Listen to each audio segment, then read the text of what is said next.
السلام علیکم۔ کتابوں کی دنیا میں خوش آمدید۔ قمر اجنالوی کے ناول مقدس مورتی کی قسط نمبر 33 آپ کے پیش خدمت ہے۔ کایا کے کسان حویلی کی جھاڑ پھونک میں مصروف ہو گئے۔ صحن میں بھی لوگوں کی بھیڑ لگی تھی۔ جو بھی کایا کی واپسی کا سنتا حویلی کی طرف بھاگتا۔ رات گئے تک لوگوں کا آنا جانا لگا رہا۔ وہ کایا پنتھا کو جینے کی بدھائی دیتے اور کایا بھیگی آنکھوں کے ساتھ ان کی ہمدردی کا شکریہ ادا کرتا۔ حویلی کا سامان از سر نو درست کیا گیا۔ پرانے نوکروں نے گھر کی صفائی ستھرائی شروع کی۔ ویرانی جاتی رہی، چہل پہل لوٹ آئی۔ وہی کمرے جو اپنے مالک کے جیون کی طرح اندھیرے میں ڈوبے تھے، روشن ہو گئے۔ جب لوگوں کی بھیڑ چھٹ گئی، نوکر چاکر اپنے اپنے ٹھکانوں پر چلے گئے اور خاموشی چھا گئی، تو کایا پنتھا نے مجھے کہا، میرے ساتھ آؤ۔ وہ مجھے لے کر حویلی کے پچھواڑے اسی کمرے کی طرف آیا جسے ہم دن کے اجالے میں دیکھ چکے تھے۔ کایا کے ایک ہاتھ میں لالٹین، دوسرے میں کدال تھی۔ یہ کمرہ کاٹھ کباڑ سے بھرا ہوا تھا۔ ہر شے پر گرد مٹی تھی۔ کایا نے کچھ سامان پرے ہٹایا اور فرش پہ کدال چلائی۔ چند اینٹیں اکھاڑنے کے بعد اس نے 1 فٹ گہرا گڑھا کھودا، پھر ہاتھ بڑھا کر اس میں سے لوہے کا ایک بکسا نکالا۔ مٹی جھاڑ کر اس کا تالا توڑا۔ اس کے اندر ایک چھوٹا سا چوبی باکس تھا۔ اس نے اس باکس کا ڈھکنا کھولا تو سونے کی بند ڈبیا لالٹین کی روشنی میں چمکنے لگی۔ اس نے ڈبیا کو آنکھوں سے لگایا اور چوما، پھر بولا، تھارو کیشپ، یہی ہے سارگلیان کی وہ مقدس امانت جس کی خاطر مجھ پر مصیبتوں کے پہاڑ ٹوٹے۔ اگر تم نہ ملتے تو خانقاہ کا وہ کمرہ میرا مقبرہ بن جاتا۔ تم نے میرے لیے اور میری بیٹی کے لیے بڑے دکھ جھیلے ہیں، مجھے ایک نیا جیون دیا ہے۔ میں تمہاری قربانی اور مہربانی کا صلہ نہیں چکا سکتا، مگر تم ایک بدھ گیانی ہو اور میں نے دیکھا ہے کہ بھگوان کی دیا کا ہاتھ تمہارے سر پر ہے، اس لیے بدھ اتہاس کی یہ نشانی تمہیں بھیٹ کرتا ہوں۔ مگر کایا موسا، تم نے اپنے سورگباشی باپ کو وچن دیا تھا کہ یہ ڈبیا کسی کو نہیں دو گے۔ بیٹے، تم پرائے نہیں ہو، اپنے ہی ہو۔ اب پنتھا گرام سے تمہارا بھی ناتا ہے۔ میرے باپ کی آتما اس بات پر خوش ہوگی کہ جس طرح ڈبیا مجھے سونپی گئی، اس طرح آج میں تمہیں سونپ رہا ہوں۔ ڈبیا پکڑ کر میں نے بھی آنکھوں سے لگائی۔ اس پر کندا پالی زبان کے 4 شبد اور 4 نام دیکھے۔ یہی نام اس مورتی پر کندا تھے جسے میں ساؤگاری میں شاسترو کے پاس رکھوا کر آیا تھا۔ جیون بھید 4 انائے، تتھاگت، شاکیہ منی، امیتابھ، آتما روپی۔ بدھ اتہاس کی وہ امانت جس میں سارگلیان جیسے مہا پروش نے مقدس مورتی کے بھید کی چابی رکھ دی تھی، جسے حاصل کرنے کے لیے پروہت گنجال نے کایا پنتھا پر مظالم کی حد کر دی تھی، وہ ڈبیا اب میری ملکیت تھی۔ سارگلیان کی یہ امانت میرے سپرد کر کے کایا تو بے فکر سو گیا، مگر مجھے نیند نہیں آ رہی تھی۔ میرے جسم میں سنسنی کی لہر دوڑ رہی تھی کہ میں ایک ایسے جیون بھید سے آگاہ ہونے والا ہوں جسے 24 صدیاں پہلے بھگوان بدھ کے شش آنند بھکشو نے ان کی مورتی میں بند کر دیا تھا۔ شاکیہ منی گوتم بدھ 483 قبل از مسیح پر لوگ سدھارے تھے۔ اسی برس جب وہ فوت ہوئے، آنند بھکشو نے کوشی نگر کے سنار سے ان کی مورتی بنوائی اور اس میں ان کی مقدس راکھ کے ساتھ کوئی جیون بھید بھی چھپا دیا۔ ایک مشہور بدھ پروہت سارگلیان نے کسی مصلحت کے تحت اس مورتی کی حفاظت کا انوکھا انتظام کیا کہ مورتی کے بھید تک پہنچنے کے لیے سارگلیان کی ڈبیا حاصل کرنا ضروری قرار دے دیا گیا۔ یہ واقعہ مہاراج اشوک اعظم کے زمانے کا تھا۔ جو ڈبیا مجھے غیر متوقع طور پر ملی، وہ 22-23 صدیاں پرانی تھی اور ایک ایسے سر حیات کی کلید تھی جس کے لیے بدھوں میں قدیم دور سے کشمکش چل رہی تھی، جس کے کارن ہر زمانے میں مقدس مورتی کا چرچا رہا۔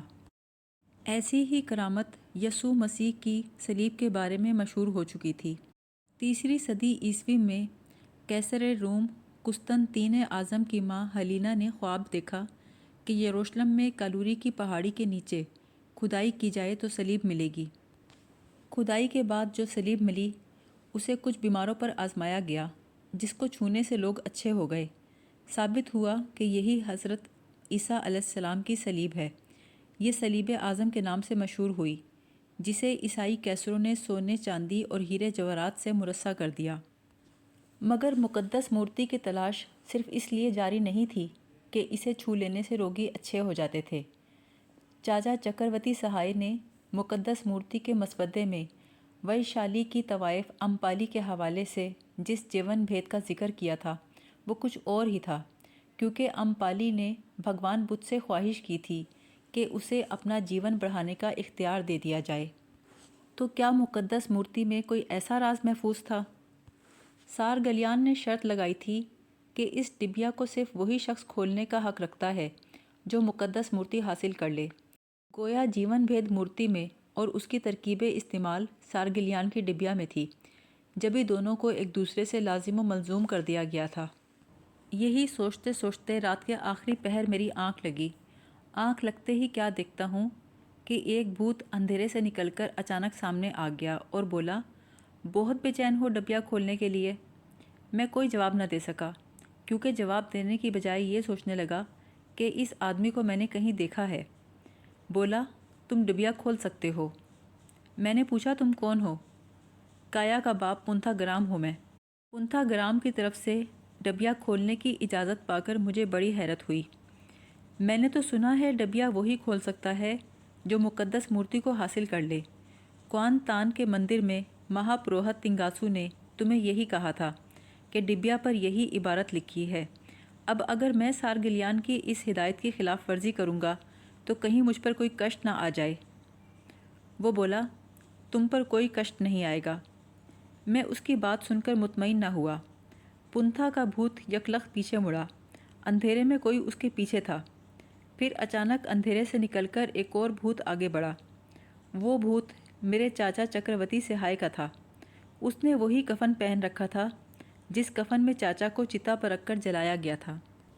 چاچا کا بھوت میرے قریب آ کر بولا، پنتھا گرام ٹھیک کہتا ہے کیشپ، تم سارگلیان کی ڈبیا کھول سکتے ہو، کیونکہ مقدس مورتی کے جیون بھید کو فاش کرنے کا سمے آ گیا ہے۔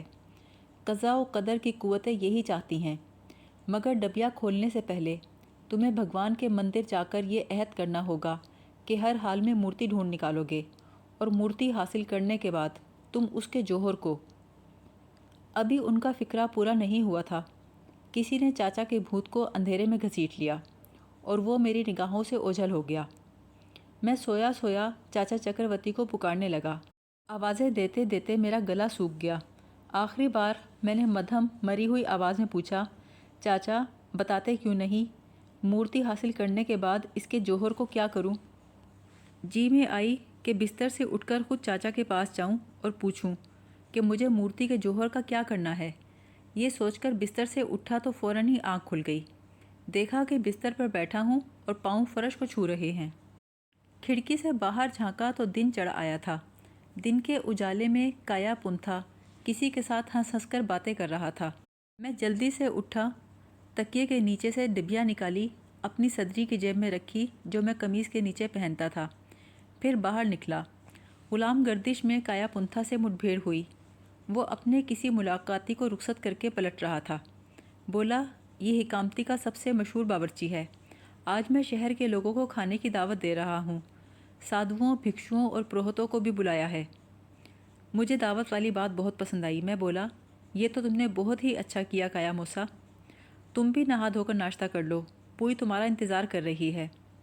کایا، یہاں بھگوان کا سب سے بڑا مندر کون سا ہے؟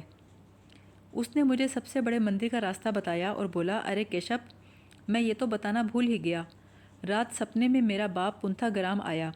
اس نے مجھے آشیرواد دی اور خوش ہو کر کہا، کایا، تو نے سارگلیان کی امانت کے لیے جو دکھ جھیلے ہیں ان کا بدلہ تجھے ضرور ملے گا، اور اب تو نے وہ امانت ٹھیک اس آدمی کو سونپی ہے جسے اس امانت کا ادھیکار برسوں پہلے دے دیا گیا تھا۔ یہ عجیب اتفاق تھا کہ ہم دونوں نے ایک ہی رات پنتھا گرام کو اپنے اپنے سپنے میں دیکھا۔ میں نے پوچھا، کیا تمہارا باپ سپنے میں اکیلا تھا؟ نہیں، اس کے ساتھ کفن پہنے کوئی اور بھی تھا۔ مجھے لگا جیسے وہ چکرورتی سہائے تھے۔ ہاں وہی تھے۔ تمہیں کیسے معلوم کیشپ؟ میں نے بھی رات سپنے میں دیکھا تھا۔ دونوں مجھے سارگلیان کی امانت کا ادھیکار دینے آئے تھے۔ اچھا، کیا وہ تمہارے سپنے میں بھی آئے تھے؟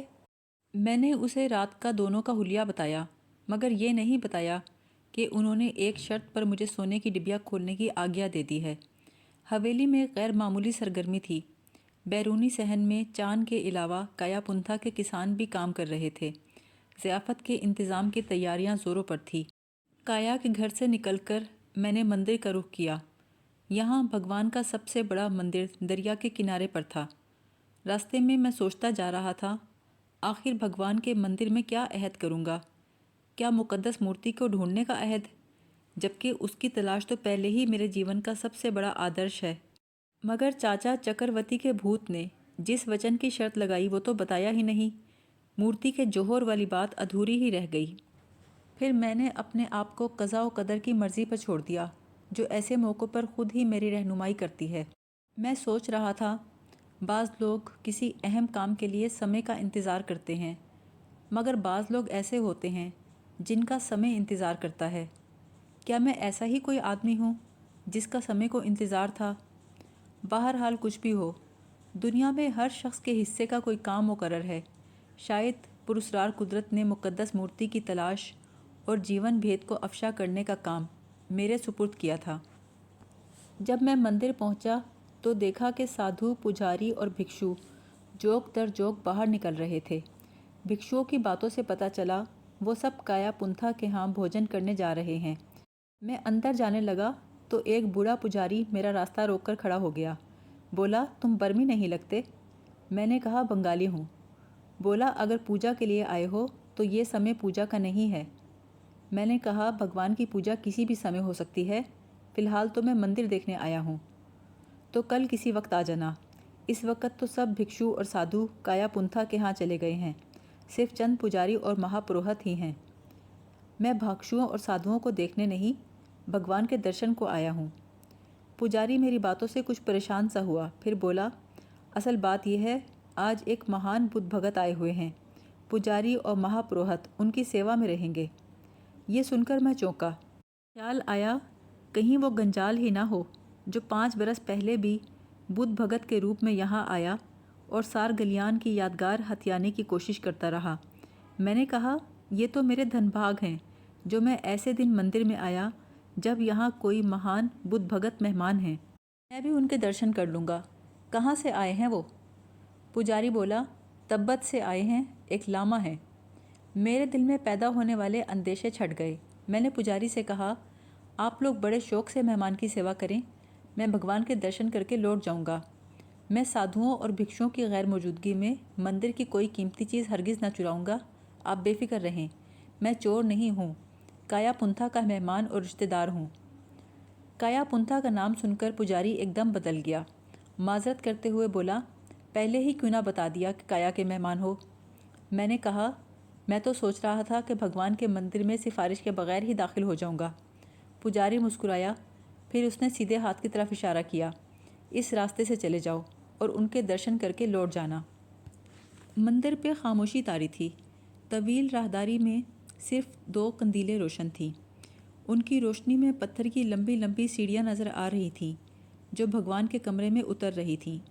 میں سیڑھیاں اتر کر اس ہال میں داخل ہوا تو سامنے ہی بھگوان بدھ کا 12-13 فٹ بلند مجسمہ دکھائی دیا، جس کے چرنوں میں ڈھیروں پھول پڑے تھے۔ وہاں جا کر مجھ پر ہیبت طاری ہو گئی۔ اس بڑی اور اونچی چھت والے کمرے میں میرے سوا کوئی دوسرا نہ تھا۔ میں اکیلا تھا، مگر بھگوان اکیلا نہ تھا۔ اس کے دائیں بائیں کئی چھوٹے بھگوان بھی تھے، جن کی ایک سی مورتیاں ترتیب سے ایستادہ تھیں۔ اتنے سارے بھگوان اکٹھے دیکھ کر ان کی ہیبت کا احساس پیدا ہوا۔ میں بولا، بھگوان، میں تیرے لیے کوئی چڑھاوا لے کر نہیں آیا، کیونکہ تو خود ہی کہتا ہے کہ میرے پاس جھوٹے چڑھاوے لے کر نہ آؤ۔ مجھے مندر کے چڑھاووں سے کیا لینا دینا ہے؟ بے شک تو ٹھیک کہتا ہے، تیرا اصل چڑھاوا تو وہ دکھ ہیں جو ہم دوسروں کے لیے اٹھاتے ہیں۔ میں تیرا چڑھاوا اپنے من میں لے کر آیا ہوں، کیونکہ میں نے دوسروں کے دکھ اٹھا لیے ہیں۔ تجھ کو گواہ بنا کر عہد کرتا ہوں کہ وہ مقدس مورتی ضرور ڈھونڈوں گا جس میں کوئی جیون بھید ہے، تاکہ ان لوگوں کو نجات حاصل ہو جو اس کے لیے دکھ جھیل رہے ہیں۔ میں نہیں جانتا جب مورتی کو حاصل کر لوں گا تو مجھے اس کے پراسرار جوہر کا کیا کرنا ہے جو مورتی میں ہے، مگر سار گلیان کی امانت کھولنے سے پہلے میں وچن دیتا ہوں، جو بھی تیری مرضی ہوگی وہی کروں گا۔ اب میں تجھ سے سارگلیان کی ڈبیا کھولنے کی آگیا لیتا ہوں۔ ٹھیک اسی سمے میرے عقب میں ایک مدھم سی چاپ ہوئی۔ میں نے پلٹ کر دیکھا، غالباً کوئی پجاری تھا جو عجلت میں سامنے دروازے سے گزرا تھا۔ اگر اس نے میرے کچھ الفاظ سن بھی لیے ہوں گے تو سمجھا نہ ہوگا، کیونکہ میں تو بنگلہ بھاشا میں بات کر رہا تھا۔ میں شانت سا ہو کر پرارتھنا کرنے لگا۔ پھر اچانک ایک آہٹ سنی۔ اب کوئی سیڑھیاں اتر کر کمرے میں داخل ہوا۔ میں پرارتھنا سے فارغ ہوا تو دیکھا ایک بوڑھا جس کا سر منڈا ہوا تھا چند قدموں کے فاصلے پہ کھڑا تھا۔ میں نے اسے پرنام کیا تو بولا، سنا ہے تم کایا پنتھا کے مہمان ہو؟ جی، اور آپ؟ میں اس مندر کا مہا پروہت جیوکا ہوں۔ میں نے ایک بار پھر پرنام کیا۔ مجھے خوشی ہوئی کہ آپ کے درشن ہو گئے۔ تم پرارتھنا کے لیے تو آ گئے، لیکن بھگوان کے لیے کوئی چڑھاوا لائے نہ پوجا کے لیے پھول۔ جب بھگوان سے کچھ مانگنا ہو تو کچھ نہ کچھ دینا بھی پڑتا ہے۔ چڑھاوا اس لیے نہیں لایا کہ میں نے بھگوان کی مورتی سے نہیں بھگوان سے کچھ مانگا ہے، اور بھگوان چڑھاوا نہیں لیتا۔ اچھا، تم چڑھاوا نہیں مانتے، مورتی پوجا نہیں مانتے؟ میں نے جواب دیا، لوگ بھگوان کی مورتیاں خود ہی بناتے ہیں، خود ہی ان کی پوجا کرتے ہیں۔ وہ بھگوان کی نہیں، اصل میں اپنی ہی پوجا کرتے ہیں۔ بھگوان سے کچھ مانگنے کے لیے اسے دینے کی کیا ضرورت ہے؟ جب آدمی دوسرے آدمی کے آگے ہاتھ پھیلاتا ہے تو اسے کچھ نہ کچھ مل جاتا ہے۔ کیا بھگوان آدمیوں سے بھی گیا گزرا ہے کہ خالی ہاتھ پھیلانے والے کو کچھ نہ دے گا؟ پروہت جی، آدمی اور بھگوان، بازار اور مندر میں کچھ تو فرق ہونا چاہیے۔ اچانک ہمارے پیچھے سے کسی کی آواز آئی، یہ نوجوان ٹھیک کہتا ہے جیوکا، چڑھاوے بھگوان کے لیے نہیں، پجاریوں اور بھکشوؤں کے لیے ہوتے ہیں۔ پلٹ کر دیکھا تو دروازے کی سیڑھیوں پر گیروا چولا پہنے مضبوط جسم کا ایک لمبا تڑنگا بوڑھا بھگت کھڑا تھا۔ وہ دھیرے دھیرے سیڑھیاں اترنے لگا۔ اس کے چہرے کے خد و خال برما اور تبت کے لوگوں جیسے تھے۔ میں نے سوچا شاید یہ وہی لاما ہے جس کی آمد کا ذکر پجاری نے کیا تھا۔ میرے اندازے کی تصدیق ہو گئی۔ جب وہ ہولے ہولے چلتے قریب آیا تو مہا پروہت جیوکا نے اس کے سامنے ادب سے کہا، پربھو، یہ نادان نوجوان مورتی پوجا کو نہیں مانتا۔ ہاں جیوکا، آج کل کے پڑھے لکھے بالک مورتی پوجا نہیں مانتے۔ انہیں کیا معلوم بھگوان پتھر کے شریر میں بھی سنتا اور بولتا ہے۔ میں نے لاما کو پرنام کیا اور کہا، پربھو، پتھر سنتے ہیں اور بولتے ہیں یا نہیں، میں اس چھان بین میں نہیں پڑتا۔ میں نے تو بھگوان سے صرف انصاف اور کامیابی مانگی ہے۔ ان سے مزید کوئی بحث کیے بغیر میں وہاں سے پلٹ آیا۔ کایا کی حویلی پہنچا تو وہاں روشنیوں اور آدمیوں کا سیلاب امنڈ آیا تھا۔ شہر کے رئیس، زمیندار، بیوپاری، بڑے بڑے آدمی، سبھی کایا کو گھیرے کھڑے تھے۔ بھکشوؤں اور سادھوؤں میں بھوجن بانٹا جا رہا تھا، جو غلام گردش میں آلتی پالتی مار کے بیٹھے تھے۔ کایا کے نوکر چاکر مہمانوں کی آؤ بھگت میں مصروف تھے۔ میرے لیے موقع تھا کسی گوشۂ تنہائی میں بیٹھ کر سونے کی ڈبیا کھول لوں۔ اچانک حویلی کے پچھواڑے اسی کمرے کا خیال آیا جہاں کایا نے یہ یادگار اتنے سالوں سے دفن کر رکھی تھی۔ میں نے ٹارچ اٹھائی، خالی کمروں سے گزرتا پچھلے صحن میں آیا اور حویلی کے اس حصے میں آیا جہاں وہ کمرہ تھا۔ دروازہ کھول کر اندر گھس گیا۔ ایک کونے میں بیٹھ کر صدری کی جیب سے ڈبیا نکالی۔ خنجر کی مدد سے میں اس کو 3 اطراف سے کاٹنے میں کامیاب ہو گیا۔ پھر پتھری کو اٹھا کر پچھلی جانب موڑا۔ اس کے اندر کوئی شے تہہ در تہہ کر کے رکھی نظر آئی۔ وہ کسی باریک سی کھال کا تہہ در تہہ ٹکڑا تھا۔ اس پر قدیم متروک پالی زبان میں کچھ لکھا تھا، مگر وہ تحریر میرے لیے بیکار تھی کیونکہ میں پالی زبان نہ جانتا تھا۔ اچانک ایک آہٹ سنائی دی، بے آواز سی چاپ سی ابھری۔ کوئی دبے پاؤں بے آواز دروازے کی جانب بڑھ رہا تھا۔ میں نے جھری سے جھانکا، 2 انسانی پاؤں نظر آئے۔ فوراً ہی میں نے چرمی تحریر کو ڈبیا کے اندر رکھا اور ڈبیا کو جیب میں رکھ کر ٹارچ نکالی۔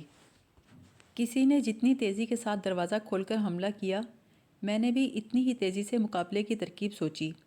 کیواڑ کھولتے ہی ٹارچ بجھا دی اور اندھیرے میں اپنی جگہ چھوڑ کر دیوار کے ساتھ لگ گیا۔ حملہ آور بڑی تیزی سے جھپٹا۔ کوئی بہت بڑی آہنی شے اس جگہ پر گری جہاں میں پہلے بیٹھا تھا۔ پھر ایک سایہ اپنا توازن کھو دینے کے باعث فرش پہ گرا۔ میں نے اندھیرے میں اسے دبوچ لیا۔ وہ جو کوئی بھی تھا بلا کا مضبوط تھا، میری گرفت سے نکلنے کے لیے پوری زور آزمائی کر رہا تھا۔ آخر اس نے مجھے اٹھا کر پرے پھینک دیا اور اندھیرے میں وہ چیز ڈھونڈنے لگا جو اس کے ہاتھ سے چھوٹ گئی تھی۔ اس سے پہلے کہ وہ اپنا ہتھیار ڈھونڈ کر مجھ پہ دوبارہ حملہ کرتا، میں سنبھلا اور اس پہ ٹوٹ پڑا۔ اس کی ٹانگ میرے ہاتھ میں آ گئی۔ میں نے جھٹکا دے کر اسے نیچے گرا لیا۔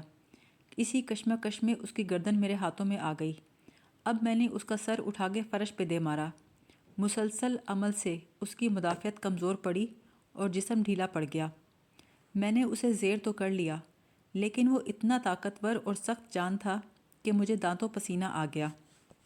پھر ٹارچ روشن کر کے اپنے نامعلوم دشمن کا چہرہ دیکھا۔ یہ وہی تبتی لاما تھا جس سے مندر میں بحث ہوئی تھی۔ اس کے قریب 1.5-2 فٹ لمبی ایک آہنی سلاخ پڑی تھی جس کے سرے پہ لوہے کا ایک گولا سا بنا تھا۔ اگر تبتی لاما کا یہ حملہ کامیاب ہو جاتا تو اس جگہ فرش پہ میری لاش پڑی ہوتی۔ اب مجھے خیال آیا، جب میں مندر میں سارگلیان کی امانت کھولنے اور نامعلوم شرط پوری کرنے کا عہد کر رہا تھا تو اس لاما نے چھپ کر میرے الفاظ جان لیے اور جان گیا کہ میں وہ ڈبیا حاصل کر چکا ہوں۔ پھر میرا تعاقب کرتا ہوا وہ کایا کی حویلی تک پہنچا۔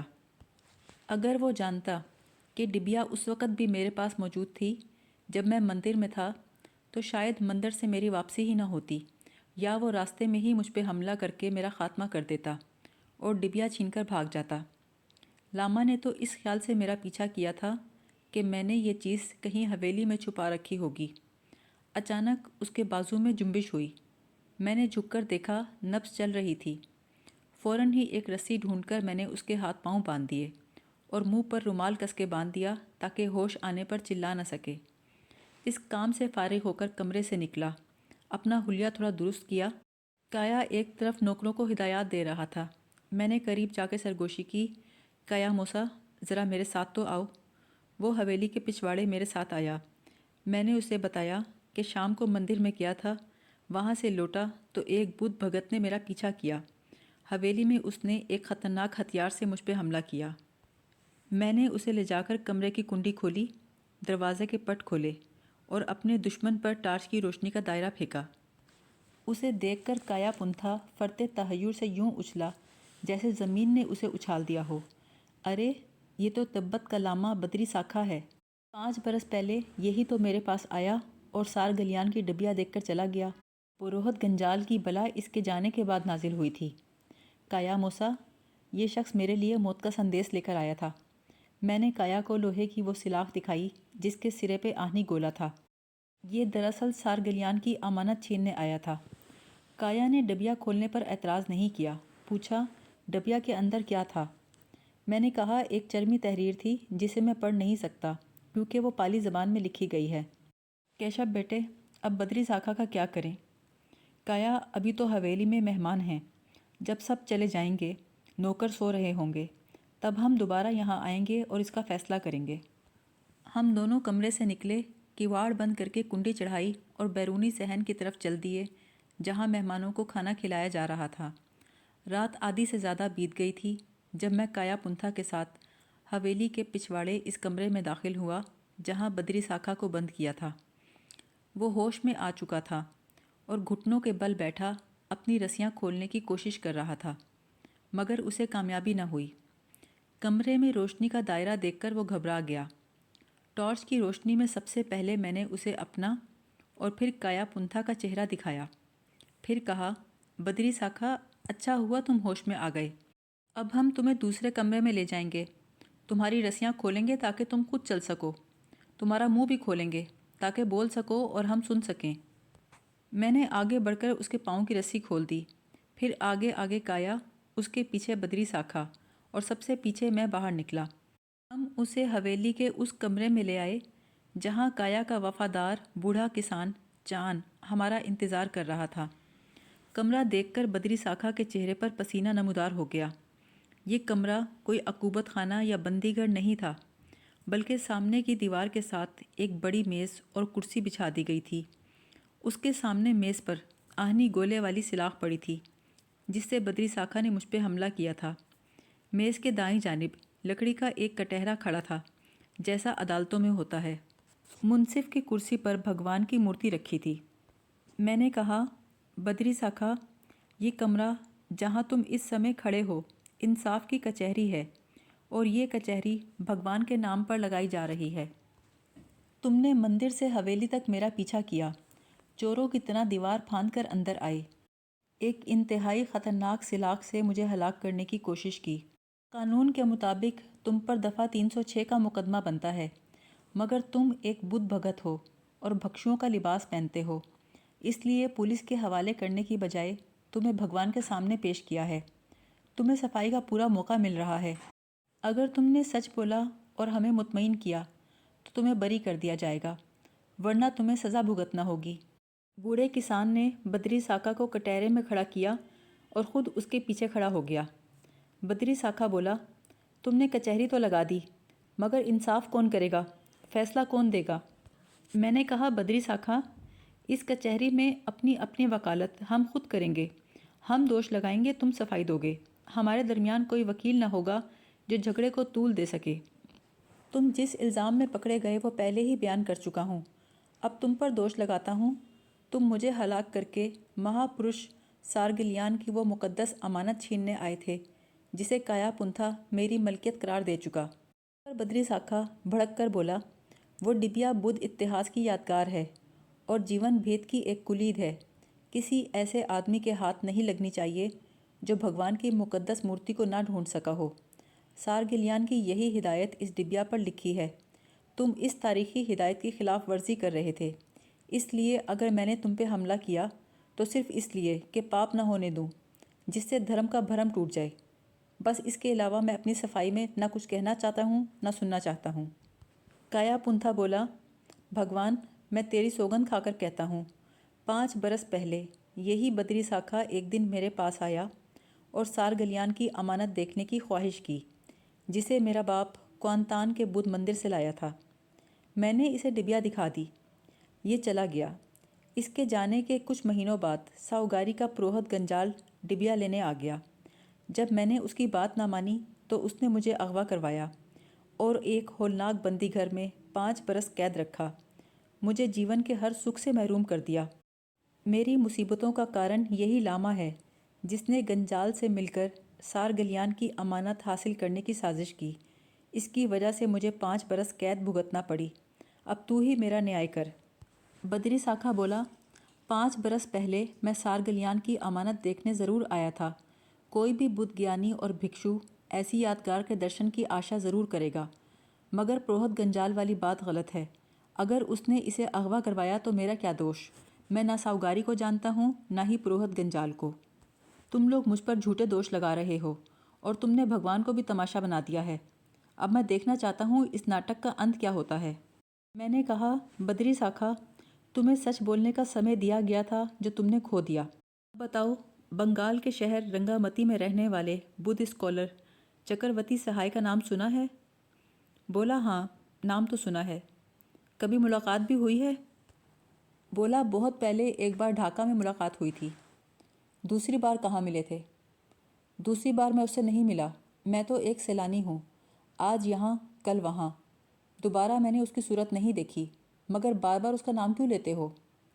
اس لیے لیتا ہوں کہ میں چکرورتی سہائے کا بھتیجا تھارو کیشو تم سے مخاطب ہوں، اور میں جانتا ہوں کہ تم نے ان کے ساتھ بھی دھوکہ کیا تھا۔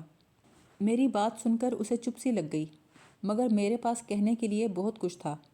میں نے کہا، بدری ساکھا، اب اپنی کہانی مجھ سے سنو۔ تم میرے چاچا چکرورتی سہائے سے پہلی بار 1920 میں ملے، ڈھاکہ میں، جب تم نے انہیں مقدس مورتی کے بارے میں بتایا۔ دوسری بار تم انہیں 1922 میں ملے، جب وہ Fort William College Calcutta museum کے ریکارڈ کیپر باسو بابو سے مل کر لوٹ رہے تھے۔ چٹاگانگ کی بندرگاہ پر تمہاری ان کی ملاقات ہوئی اور تمہیں پتہ چلا کہ وہ مورتی کی تلاش کے قریب ہیں۔ بدری ساکھا نے کوئی جواب نہ دیا۔